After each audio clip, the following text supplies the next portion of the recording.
You walked outside this morning, looked at your lawn, and saw the same thing you see every spring. Brown patches, thin grass, weeds creeping in along the edges where the fence meets the dirt. And you already know what the lawn care companies are going to tell you. Spend $300 on fertilizer. Spend another $200 on weed killer. Spend the whole weekend dragging a spreader across an acre of yard that never seems to get any greener. But there is an Amish family in Lancaster County who has not bought a single bag of fertilizer in over 40 years. Their lawn is thicker than yours, greener than yours, and the soil underneath it is alive in a way that yours stopped being decades ago. The reason is something they learned from their grandfathers, who learned it from a USDA bulletin printed in 1908 that almost nobody alive today has ever read. I am going to walk you through exactly what they do, and at the end of this video, I am going to share the one finale technique I found buried in a 1937 Ohio agricultural survey that should not work on a modern American lawn, but it does. And every bit of this applies to the yard you already own. You do not need to tear anything up, you do not need a permit, you do not need a tractor. The first time I drove through Holmes County, Ohio, in late April a few years back, I pulled over on a gravel road just to stare at a front yard. It was the kind of green you only see in paint catalogs. No sprinkler system, no truck from a lawn service parked out front, just a barefoot kid throwing a ball for a dog. I sat in my car for almost 10 minutes trying to figure out what I was missing. What I was missing was everything I had been taught about lawn care for the last 30 years. See, the modern American lawn is built on a lie. The lie is that grass needs synthetic nitrogen, phosphorus, and potassium delivered 4 times a year in a plastic bag. That lie was sold to your father and your grandfather starting in the 1950s, after the chemical companies that made wartime explosives needed something new to sell. Nitrogen plants do not shut down easily. So they pivoted. They told America that the only respectable lawn was one drowned in chemicals. And it worked. By 1962, lawn fertilizer sales had tripled. By 1980, the average American homeowner was spending more per square foot on his lawn than a farmer in Iowa was spending on his cornfield. Think about that for a second. You were spending more per square foot than a commercial farmer. The Amish never bought in, not because they read some manifesto, they just never had the money to waste, and they had something better, they had memory. They remembered what their great-grandfathers did before the chemical salesmen showed up with samples and brochures. What they did, and what they still do, is something they call sheet feeding. It is so simple it sounds like a trick. In the early spring, before the first real green up, they take a thin layer of aged horse manure, mix it with wood ash from their winter stoves, and spread it across the lawn in a layer no thicker than a 1/4 inch. Then they do nothing. No watering it in, no raking, just let the rain do the work. Now here is where it gets interesting. In 1923, Penn State University ran a soil study comparing fields treated with aged manure and wood ash against fields treated with the early commercial fertilizers. The manure and ash fields outperformed the commercial fields by 22% in grass density by the 3rd year. 22%! The study was filed, shelved, and never made it into a single homeowner pamphlet. I had to dig through their extension archive to find the reference. The reason it works is the wood ash. Wood ash contains potassium and calcium in a form your grass can actually absorb slowly over months instead of in a sudden burst that burns the roots. The aged manure feeds the microbes in the soil, and those microbes are what actually feed your grass. You have been feeding the grass directly for 40 years. The Amish feed the soil, and the soil feeds the grass. That is the entire secret of the first technique, and it costs nothing if you know a farmer or you burn wood in the winter. But here is the part that made me sit down on the porch and rethink everything. The man who showed me this, his name was Amish, told me his father used to say the lawn was a mirror of the man. If the man was patient, the lawn was thick. If the man was in a hurry, the lawn was brown. I laughed when he said it. He did not laugh back. Because the next thing he showed me had nothing to do with feeding the soil at all. It had to do with cutting the grass. And it is the single biggest mistake almost every American homeowner makes every weekend from April to October. You are cutting your grass too short, way too short. The standard American mower deck is set somewhere between 2 and 2.5 inches. The Amish set their real mowers, the old push kind, at 3.5 to 4 inches, and there is hard science behind it. In 1994, Cornell University published a turf study in their Cooperative Extension Bulletin. They found that grass cut at 3.5 inches developed a root system 40% deeper than grass cut at 2 inches. 40%. Deeper roots mean the grass finds its own water during a drought. Deeper roots mean weeds cannot get sunlight to germinate. Deeper roots mean the lawn essentially takes care of itself. But the mower companies do not want you cutting that high, because a lawn that takes care of itself does not need a new mower every 7 years. A lawn that takes care of itself does not need a bag attachment. A lawn that takes care of itself does not need you standing in the aisle at the hardware store every spring buying things.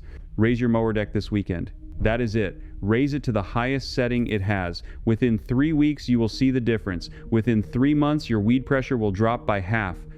I measured it in my own yard. I went from pulling crabgrass every Saturday to pulling it maybe twice a season. Now, before I go any further, I want to tell you something. Everything I am sharing in this video, the sheet feeding, the mowing height, the technique I will get to at the end, this is just a sliver of what I pulled out of those Amish homesteads over the years. The full archive, the heating tricks, the cooling tricks, the root cellar formulas, the pest control mixtures they have been using since the 1800s, I put all of it into a 3-volume collection called The Complete Field Vault. There is a special limited time offer on it right now, linked in the description, and you can scan the QR code on your screen. This is the rest of the buried archive you are getting a single taste of today. Now, let me get back to what Amos showed me next, because this is where the suppression part of the story really starts. In 1971, the United States Department of Agriculture quietly removed a chapter from their Yearbook of Agriculture series. The chapter was titled, in the original 1948 edition, Lawn Care Without Commercial Inputs. It was a 46-page chapter that walked the homeowner through exactly what the Amish were already doing. Manure tea, wood ash spreading, clover overseeding, mowing height management. By 1971, that chapter was gone, replaced with a glossy section on synthetic fertilizer programs. The chemical lobby had grown large enough by then to influence what the federal government printed in its own agricultural bulletins. That is not paranoia, that is a documented fact. You can pull the 1948 yearbook and the 1971 yearbook from any major university library and compare them side by side. I did it at the Ohio State Agriculture Library on a rainy Tuesday in October. I sat there with both books open on the table and felt my stomach drop. Because what was removed in 1971 was not just information, it was independence. It was the knowledge that a man could keep his own lawn without owing anyone anything. That knowledge was inconvenient, so it disappeared from the official record. But it did not disappear from the Amish. Now, if you already own a house and you are thinking this only applies to people with old farmland or big country lots, stay with me, because this next part is specifically for you. I want to talk to the man who owns a 1/4 acre in the suburbs. The house built in 1964 or 1972 with the original sod that has been struggling for 40 years. The man who looks at his neighbor's yard and wonders why his looks worse even though he spends more. This is for you. There is a technique the Amish use that requires nothing but a paper grocery bag and a bag of clover seed from the feed store. It costs about $8 total. You take that paper bag, you tear it into strips, and you lay those strips down on any bare patch in your lawn. You sprinkle clover seed on top, you water it once. That is the entire process. The paper holds moisture against the soil and prevents birds from eating the seed. Within 10 days, the clover germinates. Within 30 days, it has filled the bare patch. Within 90 days, the clover has pulled nitrogen out of the air and put it into your soil for free. Clover is a nitrogen fixer. It pulls nitrogen out of the atmosphere through bacteria on its roots and deposits it in the dirt where your grass can use it. The Amish do not have bare patches in their lawns. Ever. Because the second a patch appears, they patch it with clover, and the clover feeds the surrounding grass for the next 2 years. The American lawn care industry spent the entire decade of the 1950s convincing your father that clover was a weed. Before that, clover was sold as part of every premium lawn seed mix. Scott's, the same company you buy fertilizer from today, sold a grass and clover blend until 1955. They stopped because they realized clover made their fertilizer obsolete. A lawn with clover does not need synthetic nitrogen, so they redefined clover as a weed. They invented a problem so they could sell you the solution. You can buy a 1-pound bag of Dutch white clover seed for under $10. 1 pound covers about 4,000 square feet. That is your entire suburban yard for under $10 one time, and the clover reseeds itself every year after that. I did this in my own backyard 3 springs ago. I have not put down a bag of fertilizer since, but here is the thing. Even with the sheet feeding, even with the mowing height, even with the clover, there is still one technique I have not told you about.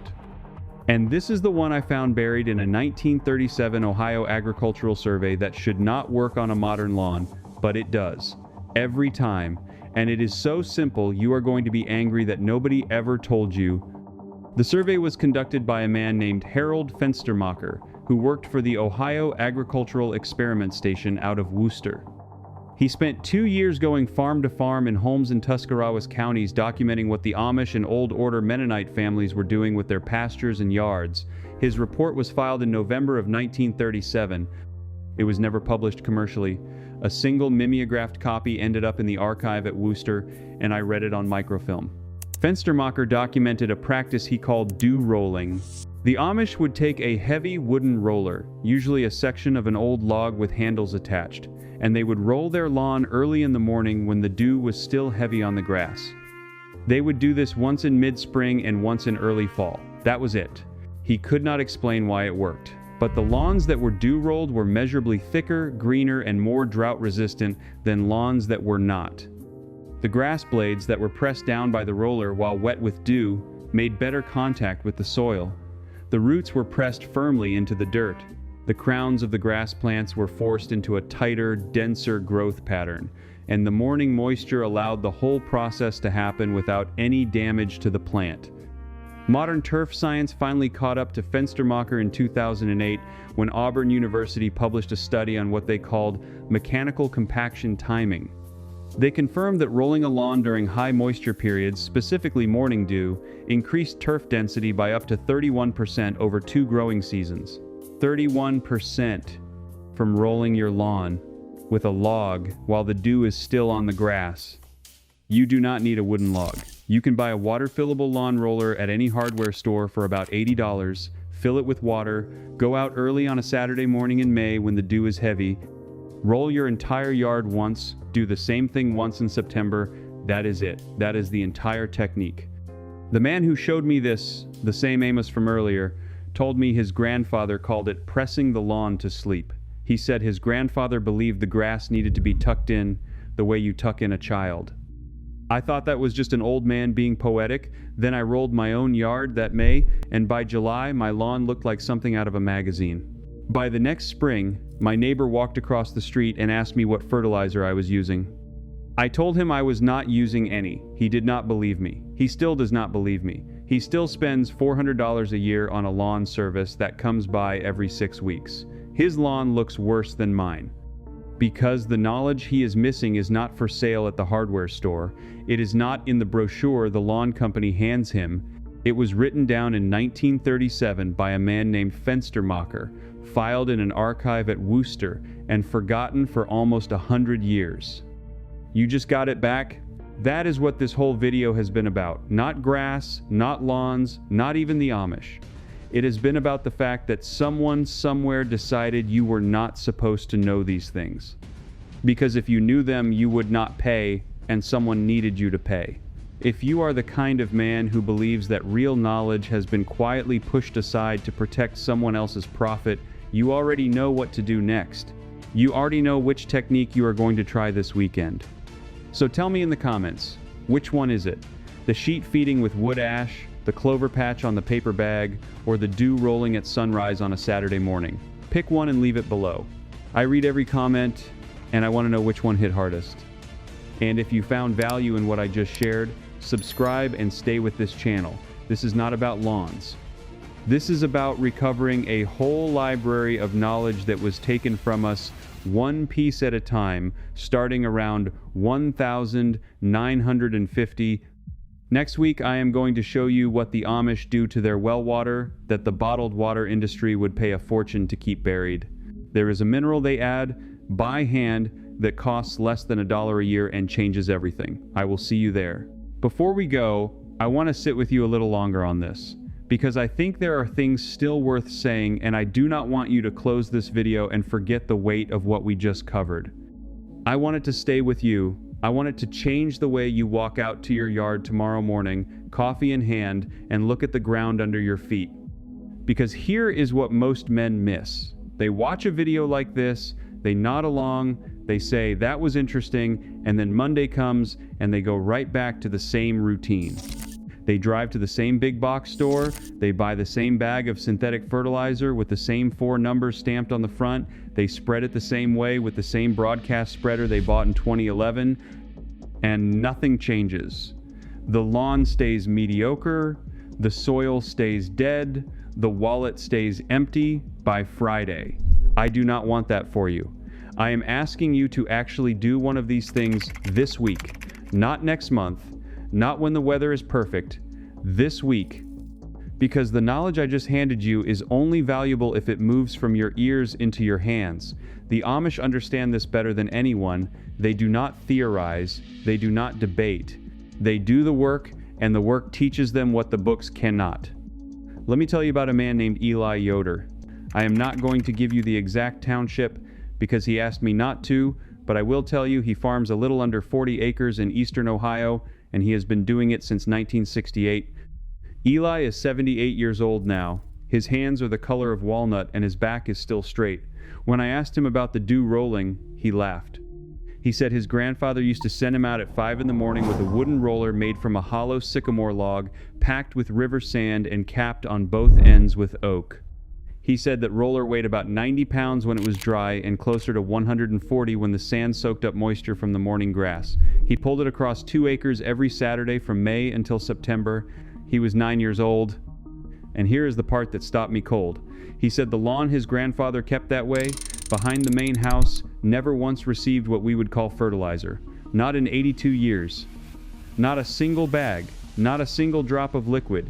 The only thing that lawn ever got was the dew rolling, an annual top dressing of composted horse bedding in late October, and the occasional scattering of wood ash from the cook stove in February when the snow was thin enough to walk on.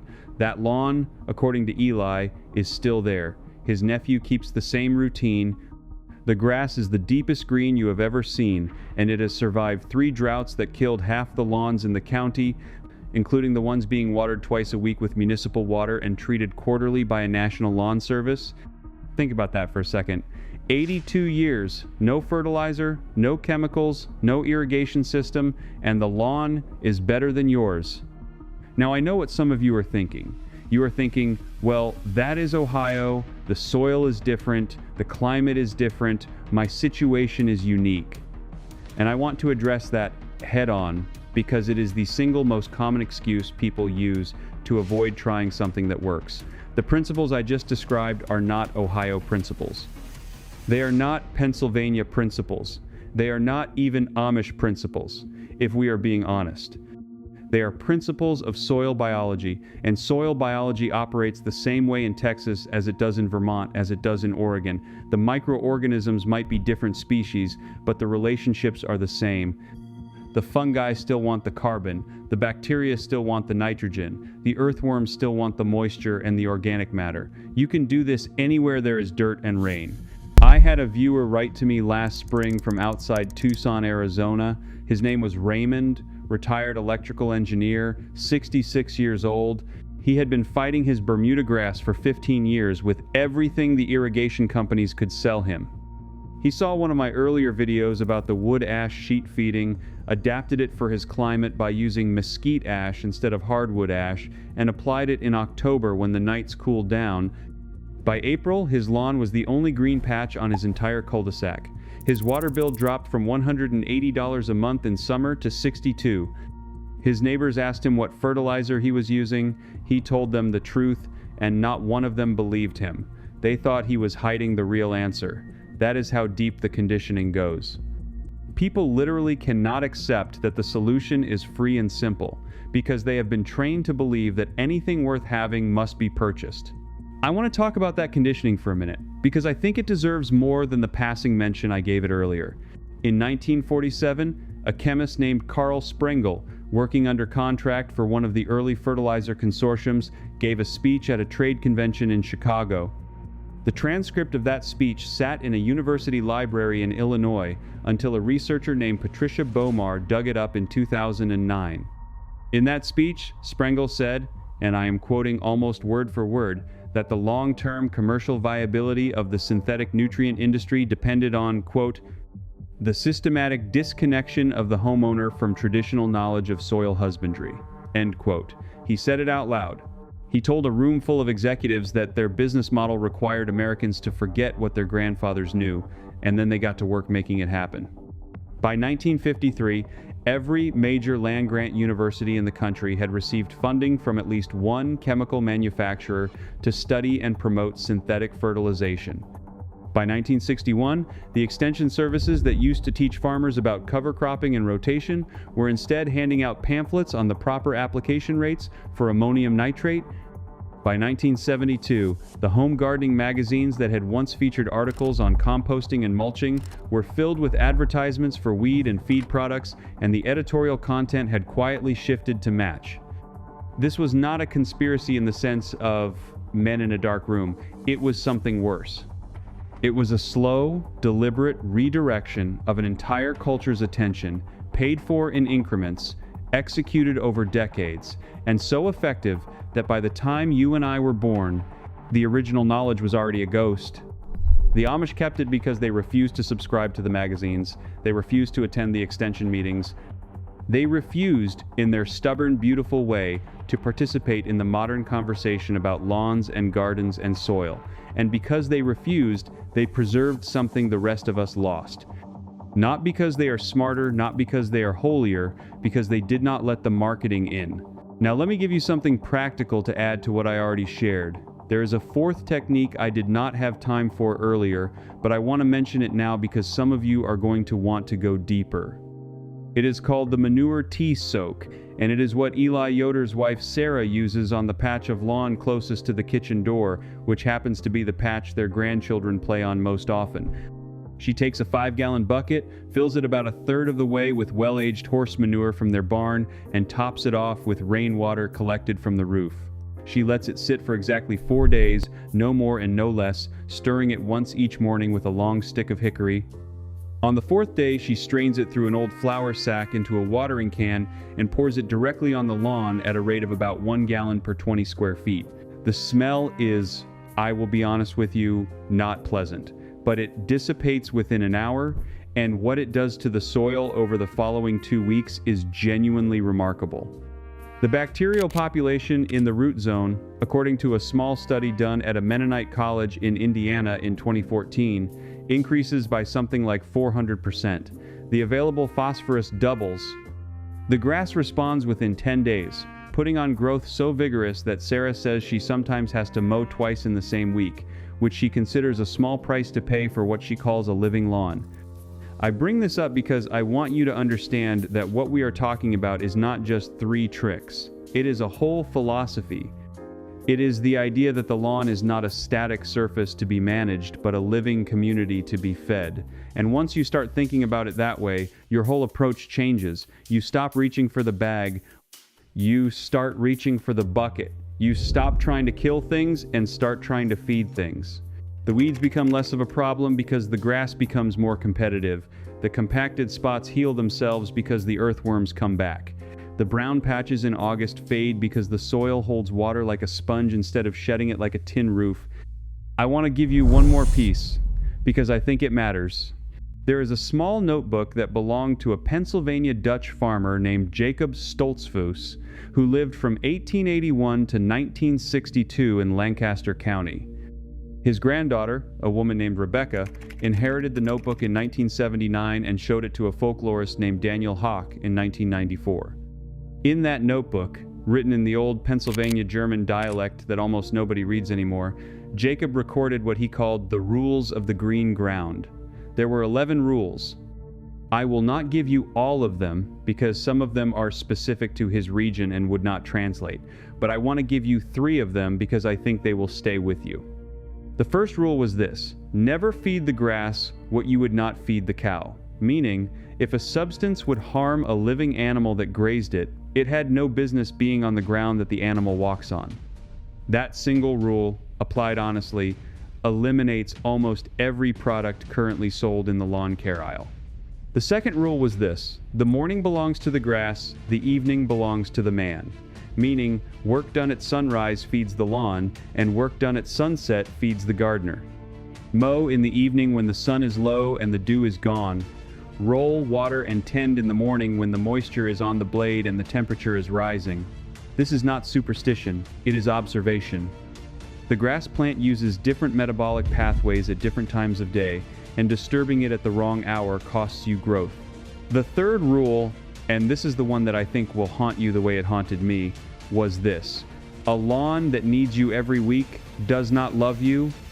Meaning, if your grass demands constant intervention, you have built a dependent. You have not built a relationship. A healthy lawn tended by a healthy man should ask very little. It should grow steady, recover quickly, weather drought without panic, and require your hands only at the changing of seasons. If you find yourself out there every Saturday with a sprayer or a spreader, you are not gardening. You are running an intensive care unit. That third rule changed how I thought about my own yard. I had been treating my lawn like a sick patient for years, constantly intervening, constantly diagnosing, constantly applying, and the more I intervened, the sicker it got. The day I stopped, the day I actually pulled back and let the dew rolling and the sheet feeding and the clover patches do their slow work, was the day my lawn started to heal. It took about 14 months. It was not instant. There was a period in the second summer where it actually looked worse before it looked better, which is a thing nobody warns you about and which I want to warn you about now, because if you quit during that phase, you will think the method failed when it was actually in the middle of working. The Amish call this period the turning. It is the time when the soil biology is rebuilding itself, when the fungal networks are reestablishing, when the earthworm population is climbing back from near zero. During the turning, the lawn may look thin, it may show some yellow, it may have patches where the old chemical residues are still purging out of the ground. Eli Yoder told me his grandfather used to say that any field worth keeping had to go through one bad summer before it would give you 20 good ones. He said most modern men quit in that bad summer because they cannot tolerate ugliness even when ugliness is the price of healing. I want you to be ready for that. If you start any of these techniques and your lawn looks worse before it looks better, that is not failure, that is the system working. The dead ground is waking up, and waking up is uncomfortable. Stay the course, trust the process. Remember that Eli's family has been doing this for 4 generations, and the lawn behind the main house has not seen a bag of fertilizer since Calvin Coolidge was president. There is one more thing I have to tell you before I let you go, and it concerns the politics of this whole conversation, which I have tried to keep out of the video but which deserves a brief mention. The reason this knowledge has been suppressed is not just commercial, it is also regulatory. In 1986, a small farm cooperative in southern Indiana tried to market a soil amendment product based on traditional Amish principles. It was essentially composted manure mixed with wood ash and ground oyster shell. The State Department of Agriculture forced them to either register it as a fertilizer, which would have required a battery of chemical analyses they could not afford, or stop selling it. They stopped selling it. The cooperative dissolved in 1989. The knowledge went back into the barn where it came from. This has happened over and over again across the country. Every time someone tries to commercialize what the Amish know, they hit a wall of regulation that was built specifically to keep small producers out of the marketplace. The big chemical companies can afford the testing, the registration, the lobbyists, the legal teams. The small ones cannot. And so the only way for you to access this knowledge is to do it yourself, on your own ground, with your own hands, the way it was always meant to be done. Nobody is going to package it for you. Nobody is going to ship it to your doorstep. You have to step out into your yard at sunrise on Saturday morning with a roller and a bag of ash and a packet of clover seed, and you have to do the work. That is in the end why this works, because it cannot be sold. because it cannot be scaled, because it cannot be turned into a quarterly revenue stream for a publicly traded company. It is yours. It belongs to you and your land and the slow, patient time it takes for soil to remember what soil is for. Nobody can take that from you once you have it. Nobody can charge you for it. Nobody can regulate it out of existence because it lives in your hands and your habits and your memory. And those are the three things they have never figured out how to tax. So go do it. Pick one of the three techniques I shared earlier, or pick the fourth one I just gave you, or pick all four and do them in sequence over the next 12 months. Take notes the way Jacob Stoltzfus took notes. Watch what happens. Trust the turning when it comes. And remember, every single time you walk out to that lawn with something in your hands that did not come from a corporate supply chain, you are doing something quietly radical. You are reclaiming a piece of the library that someone tried to burn. I will see you next week for the well water video. Bring a notebook. What I am going to show you about that one mineral is going to make you angry, and then it is going to make you free.